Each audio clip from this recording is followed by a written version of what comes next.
हे भगवान तुम्हारो नाम लेनो हरि हरिद्वार में, बद्री केदार में, ऊंची घोड़ा खाल में, गैली चंपावत में, चितई शिराण में, गोलू गराड़ में, ये ऊंचा हिमाल में, नीलकंठ नेपाल में, सरकुमू गढ़वाल में, देवभूमि पहाड़ में, तेना होया गोलू देवा।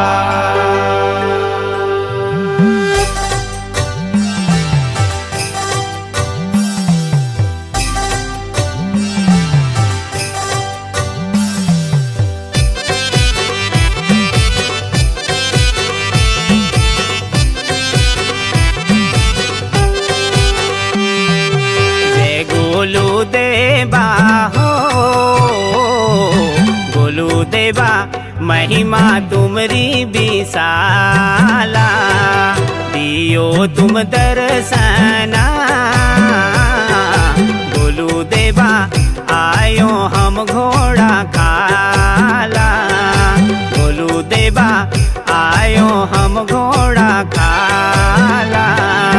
जय गोलू देवा हो गोलू देवा, महिमा तुमरी विशाला, दियो तुम दर्शना। गोलू देवा आयो हम घोड़ा खाला। गोलू देवा महिमा तुमरी विशाला, गोलू देवा महिमा तुमरी विशाला।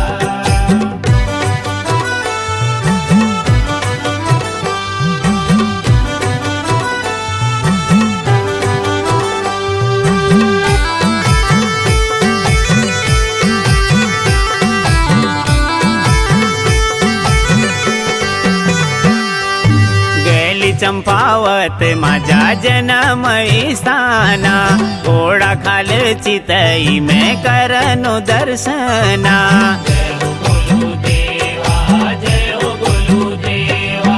गेली चंपावत माझा जन्म स्थाना, घोड़ा खाल चितई में करनो दर्शना। बिना के मैं बैठी देवा गोलू देवा, उकिर मोड़ी को शेला। गोलू देवा उकिर मोड़ी को शेला।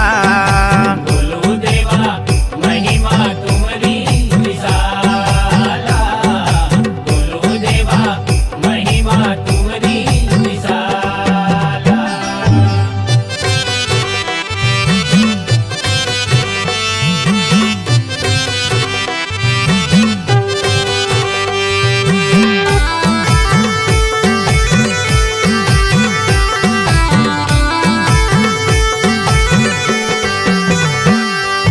न्यायकारी देवा तुम सुनीली छदाता, नैया पार करी दिछा जो ले करू यादा। जय हो गोलू देवा, जय हो गोलू देवा। न्यायकारी देवा तुम सुनीली छदाता, नैया पार करी दिछा जो ले करू यादा। सब इच्छा पूरी है जानी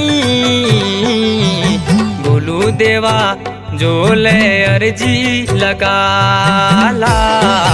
गोलू देवा जो ले अर्जी लगाला।